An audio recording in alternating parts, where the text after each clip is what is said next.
예, 지난 주중에 성북 경찰서에 경찰 선교회 분들과 그 다음에 우리 교경 협의회 목사님들과 이렇게 미팅이 있어서 다녀왔습니다. 그 모임 장소에서 이제 그냥 편하게 이제 얘기하는 그런 이제 시간이 되었을 때 어떤 목사님이 이런 얘기를 합니다. 저녁에 아들이 뭘 먹고 있어서 식탁 옆으로 가려고 가고 있었는데 갑자기 사모님이 얘기하더랍니다. 당신은 저녁 다 먹었으면서 아들 먹는데 왜 앉으려 하냐고 구박을 하더래요. 그래서 구박받은 얘기를 하시더라고요. 그랬더니 또 다른 목사님이 이 또 다른 목사님은 대통령이 그 교회에 다녀가기도 한 그 목사님입니다. 그분은 이런 얘기 하더라고요. 자기는 자기 집에 과자가 되었던 아이스크림이 되었던 딱 찾아보고 숫자가 가족 식구만큼 안 있으면 절대 안 먹는데요. 먹었다가는 애들 주려고 한 건데 왜 먹었냐고. 이렇게 구박받으면서 산다고. 분명히 자기가 받은 사례비로 뭐 산 것 같은데 뭐 이런 얘기도 하면서 남자들의 서열이 집에서 어떻게 된다고요? 아이들이 1순위고요. 그 다음에요. 강아지가 2순위고요. 그 다음에 남자가 된다고. 뭐 이런 얘기들도 하고요. 또 가족 가운데 이런 거짓말들도 있습니다. 엄마가 아이들에게 어디 갔다 오면서 마트 잠깐만 들렸다 가자. 아이들은 알죠. 거짓말인 거. 그 잠깐이 40분이라는 것을요. 또 아이들 또 얘기합니다. 엄마 5분만 더. 그러니까 엄마는 알죠. 5분이 그 5분이 아니고 40분이라는 거. 아이들이 어렸을 때는 부모가 아이들의 손을 잡아줍니다. 나중에는요. 자녀들이 부모의 손을 잡아주죠. 아이들이 어렸을 때는 부모가 아이들에게 잔소리를 했었죠. 그런데 나중에는 이제는 자녀들이 부모에게 잔소리를 하죠. 벌써 듣고 사시는 분들 계시죠? 로마 시대 때부터 이런 얘기들은 지금까지도 있었다는 얘기가 있습니다. 그게 뭐냐면 요즘 젊은 것들을 보면 걱정이다. 이런 얘기죠. 지금도 청년들을 보면서 걱정이 태산인 기성세대 어른들이 많이 있죠. 어떻게 되려고 이 세상이 저러나. 그런데요. 그런 못 믿어왔던 청년들이 문명을 이만큼 점점 쌓이면서 발전시켜 왔습니다. 못 믿어왔던 그 청년들이 더 나은 세상을 점점 만들어가고 있다는 얘기죠. 그러니까 우리 생각과 안 맞는 거지 그 아이들이 틀린 게 아니란 얘기죠. 그냥 우리는 이제는 사라져가는 것이고 그들에게 맡겨놓는 거죠. 아이들을 믿어줘야 되는 거죠. 그만큼. 5월 가정의 달 이제 마지막 주이면서 이렇게 모든 가족들이 함께 예배드리는 특별한 주간을 갖고 있습니다. 여러분의 모든 가정들이 예수님 안에서 진정으로 행복한 가정들 될 수 있기를 주님의 이름으로 축복합니다. 주님 안에서 진정으로 행복한 가정, 어떤 가정이냐? 오늘 말씀을 통해서 몇 가지 보는데요. 하나님께서 모든 가정에 사람들에게 주신 일반 법칙이 있습니다. 바로 사람들이 열심히 집을 짓고 살아갑니다. 집을 세우는 거죠. 파수꾼들이 열심히 잠을 자지 않고 성을 지킵니다. 바로 성을 지키며 살아가고요. 그 다음에 사람들이 일찍 일어나고 늦게 자면서 열심히 수고하며 일을 하면서 그 수고의 대가로 먹고 살아가는 거죠. 생계를 위해서 열심히 일합니다. 그리고 또 사람들은 자녀를 양육하며 그렇게 살아갑니다. 열심히 땀 흘리며 수고하면 거기에 합당한 열매가 맺히도록 만들어 놓으신 것이 우리 하나님께서 모든 사람들에게 이 땅에 주신 일반 법칙입니다. 열심히 땀 흘리며 수고하게 되면 그만큼 결실을 얻을 것이고, 게으르고 나태하면 그만큼 얻지 못하는 것, 이것이 일반 법칙입니다. 모두 다 그렇다는 얘기가 아니라 일반적인 법칙이라는 얘기죠. 솔로몬 왕도 성전을 건축했고요, 부와 지혜를 누렸고 나라를 번영시키면서 열심히 그렇게 살았던 왕일 것입니다. 우리가 잘 아는 야곱도 외삼촌 라반의 집에서 20년 동안 열심히 일했다라고 고백을 합니다. 그랬더니 가정을 이루게 됐고요, 그리고 많은 부도 이루게 되어지는 것이죠. 그런데 이런 일반 법칙이 주어져 있음에도 불구하고 하나님께서는 또 한 가지를 우리에게 말씀해 주십니다. 오늘 본문의 말씀에 뭐라고 말씀하시냐면, 여호와께서 집을 세우지 아니하시면 세우는 자의 수고가 헛되며 여호와께서 성을 지키지 아니하시면 바숫꾼의 깨어 있음이 헛되도다. 너희가 일찍이 일어나고 늦게 누우며 수고의 떡을 먹음이 헛되도다 라고 말씀하고 있습니다. 열심히 땀을 흘려서 집을 세우고 잠을 자지 않고 성을 지키고 일찍 일어나고 늦게 자면서 열심히 수고하며 떡을 먹는데, 이 모든 것들이 헛된 것이 되고 말 때가 있다는 얘기입니다. 언제요? 여호와께서 함께 세워주시지 아니하시면. 그래서 솔로몬, 그 모든 부귀영화를 다 누렸던 솔로몬도 전도서 1장 2절에 이렇게 말씀하죠. 헛되고 헛되며 헛되고 헛되니 모든 것이 헛되도다. 열심히 노력한 것이 열매가 없어서 헛되다 이렇게 말할 수도 있을 것이고요, 열심히 노력한 것 열매는 있지만 속이 공허하고 무가치함을 느끼게 되어지고 의미가 느껴지지 않고 보람되지 않아서 헛되다 이렇게 말할 수도 있을 것입니다. 하나님께서 함께 해 주실 때에 진정한 기쁨과 감사와 행복이 차고 넘치게 될 줄 믿습니다. 여러분의 가정에 하나님이 함께 해 주심으로, 하나님께서 세워주심으로 늘 기쁨이, 감사가 차고 넘침으로 행복한 그런 가정들 될 수 있기를 주님의 이름으로 축복합니다.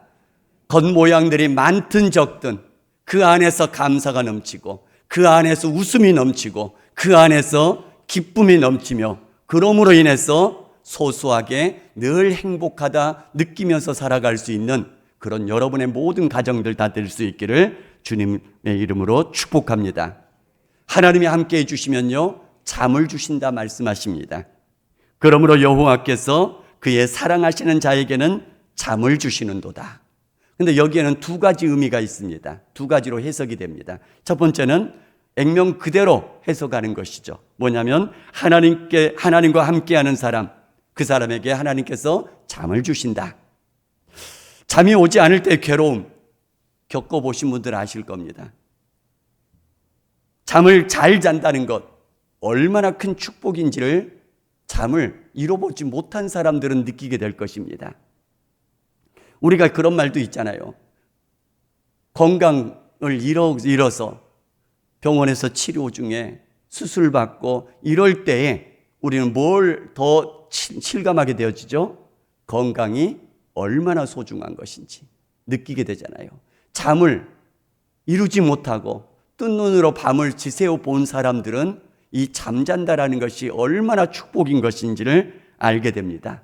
시편 4편 8절에 이렇게 말씀합니다. 내가 평안히 눕고 자기도 하리니 나를 안전히 살게 하시는 이는 오직 여호와이시니이다.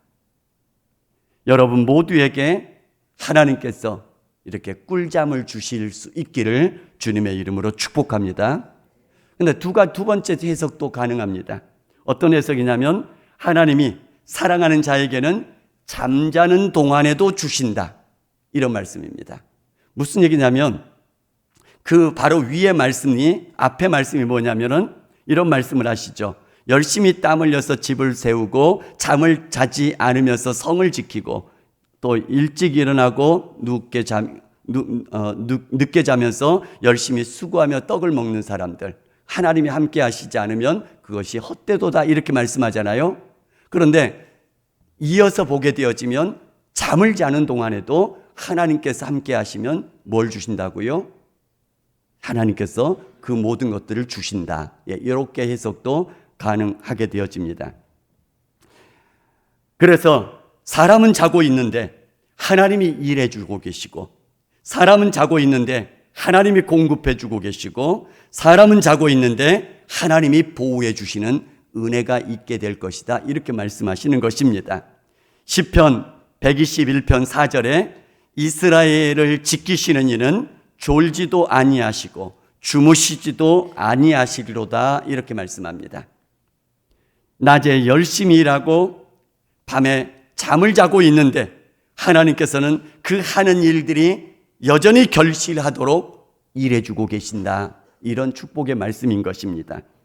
여러분들이 어떤 일을 하든지, 여러분들이 어디에 있든지 하나님과 함께함으로써 이 두 가지 복, 잠을 주시는 복, 잠자는 동안에도 하나님께서 일해 주시는 복, 이 복이 늘 차고 넘칠 수 있기를 주님의 이름으로 축복합니다. 그 다음에 하나님이 함께해 주시면 잠을 주실 뿐만 아니라 바로 자녀들의 복을 주시는 것입니다. 보라, 자식들은 여호와의 기업이요 태의 열매는 그의 상급이로다 이렇게 말씀하고 있습니다. 기업이란 말은 하나님이 목적을 두고 나누어 주시는 몫을 기업이라고 얘기를 하죠. 하나님의 땅을 기업이라 말하기도 하고요. 하나님의 백성, 자녀를 기업이라고 얘기하기도 합니다. 우리가 잘 아는 것처럼 출애굽 후에 이스라엘 백성들이 가나안 땅을 정복하고 그 땅을 차지하게 되어집니다. 그 차지한 땅을 지파별로 나누어 주고 가족별로 나누어 주죠. 하나님께서는 그 땅에서 하나님 나라를 이루면서 살아가도록 나누어 주신 이스라엘 백성들에게 나누어 주신 기업이라고 얘기를 합니다. 하나님께서 땅을 주실 때에 기업이라고 얘기를 하기도 하고요. 또 이스라엘의 약속의 자녀들을 기업이라고 부르기도 하죠. 아브라함에게 있어서 기업은 그의 종 엘리야살도 아닙니다. 아브라함에게 있어서 기업은 바로 하갈에게서 태어난 이스마엘도 아닙니다. 아브라함에게 있어서 그 기업은 오직 사라를 통하여서 약속으로 태어난 이삭만이 기업이라고 말씀하고 있죠. 다시 말하면 하나님의 축복이 흘러가도록 만드신 목적이요 통로가 되는 그 자녀, 그 자녀를 기업이라고 하는데, 바로 하나님께서 함께해 주시는 가정, 자녀들이 이렇게 축복이 흘러가게 만들어 주시는 통로가 되게 해 주시겠다, 기업이 되게 해 주시겠다 말씀하고 계시는 것입니다. 여러분 가정의 자녀들이 그냥 어쩌다 태어난 존재들이 아니라, 우연히 태어난 존재들이 아니라 하나님께서 목적을 두고 이 땅에 여러분 가정에 보내주신 하나님의 축복의 선물인 것을 믿으시기 바랍니다. 그런데 그렇게 선물이 될 때는 언제가 그렇게 된다고요? 하나님이 함께 해 주실 때에, 하나님께서 세워주실 때에 그렇게 축복의 자녀가 될 줄 믿습니다. 여러분 가정의 자녀들이 이렇게 축복의 자녀들, 하나님의 축복의 통로가 되어지는 자녀들 될 수 있기를 주님의 이름으로 축복합니다. 그 다음에 상급이라고 말씀하고 있습니다. 하나님의 손에서 직접 주어지는 목적 있는 보상을 상급이라고 얘기할 수 있을 것입니다. 그 다음에 젊은 자의 자식은 장사의 수중에 화살 같으니 이것이 그의 화살통에 가득한 자는 복되도다라고 얘기를 합니다. 화살통에 가득하다, 많다라는 의미도 있지만 완성되었다, 준비가 되었다라는 의미도 있습니다. 다시 말하면 이제 전투에서 쓸 수 있도록 완벽하게 준비가 갖추어졌다, 이렇게 볼 수 있다는 얘기입니다. 그래서 그들이 성문에서 그들의 원수와 담판할 때에 수치를 당하지 않을 것이다, 이렇게 말씀하고 있습니다. 자식들은 그만큼 복된 존재들이요, 수치를 당하지 않도록 해주시는 축복의 통로가 되게 해주시는데, 언제 그렇게 하신다고요? 하나님과 함께 해주실 때, 하나님이 함께 해주실 때에 그렇게 축복이 되게 해주실 줄 믿습니다. 그래서 여러분의 자녀들이 하나님께서 한 사람 한 사람, 그 모든 한 사람 한 사람 각자마다 개성을 따라서 하나님이 만드신 하나님의 작품임을 기억하시면서 늘 믿어주면서 축복해 주면서 하나님께 맡겨드릴 수 있는 그런 여러분의 가정의 자녀들 축복의 통로들 다 될 수 있기를 주님의 이름으로 축복합니다. 자, 그렇다면 이 자녀들이 장사의 수중에 화살 같다라고 말씀합니다. 이 화살은 누가 잡느냐에 따라 달라지죠. 예를 들자면 우리나라 이성계처럼 활에 쉽게 얘기하면, 지금으로 얘기하면 달인 또는 귀재, 그런 사람에게 화살이 잡히면 어떻게 될까요? 아주 치명적인 무기가 되는 것이죠. 자, 그런데 화살을 잡았는데 화살을 겨누는 방향이 아군 쪽이면 어떻게 될까요? 그것도 안 되죠. 그러니까 누구를 겨누느냐, 그러니까 누가 잡느냐, 이 방향이 어디를 향하느냐, 요거에 따라 달라질 수밖에 없는 것이죠. 자, 그렇다면 이 장사의 수중에 화살 같다, 누가요? 하나님이 함께 해주시는 자녀들이 그렇다는 얘기입니다. 자, 그렇다면 이런 자녀들 왜 어떻게 그렇게 되어지냐면 바로 자녀들이 하나님의 손에 붙들려야 됩니다. 공부에 붙들려서는 안 됩니다. 돈에 붙들려도 안 되는 것이고요. 게임에 붙들려도 안 되고 친구들에게 붙들려도 안 됩니다. 누구 손에 붙들려야 된다고요? 하나님에게 붙들려야 됩니다. 뿐만 아니라 하나님의 방향을 따라서 당겨져야 됩니다. 세상에 즐길 거리를 향해서 나아가는 그런 방향이면 안 된다는 얘기입니다. 돈 많이 버는 것, 그 방향이면 안 된다는 얘기입니다. 좋은 학교 가는 것, 그 방향도 안 되는 것이고요. 출세하는 것, 그 방향도 안 됩니다. 돈을 많이 번다 할지라도 하나님의 방향에 맞춰져야 됩니다. 그 번 돈을 가지고 돈 버는 것이 목적이 아니라 번 돈 가지고 어떻게 써야 된다고요? 하나님의 기뻐하심을 따라 사용하는 것이죠. 방향이 바로 맞을 때에, 다시 말하면 하나님의 손에 붙들려야 되고 하나님의 방향에 맞게끔 맞춰질 때에 이 자녀들이 장사의 수중에 있는 화살과 같다, 다시 말하면 놀라운 능력 가운데에 쓰임받게 될 것이다, 이렇게 말씀하고 있는 것입니다. 여호와의 기업이요 여호와의 상급이다 라고 말씀하십니다. 여호와의 손에 붙들려질 수 있도록, 하나님이 기뻐하시는 그 방향을 향해서 살아갈 수 있도록 그렇게 자녀들을 기도해주고 축복해주고 가르칠 수 있기를 주님의 이름으로 축복합니다. 하나님의 형상으로 만들어진 하나님의 선물이며 하나님의 기업이며 하나님의 상급입니다. 하나님 안에서 꿈과 비전을 가지고 하나하나 준비해 나갈 수 있도록 그렇게 기도해 주시면서 도와주시기를 바랍니다. 그러면 여러분의 자녀들이 하나님 앞에서도 사람들에게서도 가치 있고 보람되게 살아갈 수 있을 것이라고 믿습니다. 전체적으로 정리하면 이렇게 되어집니다. 하나님이 세워주시고 하나님이 붙잡고 간섭해 주실 때에 진짜 행복한 가정이 될 줄 믿습니다. 진짜 행복한 인생이 될 줄 믿습니다.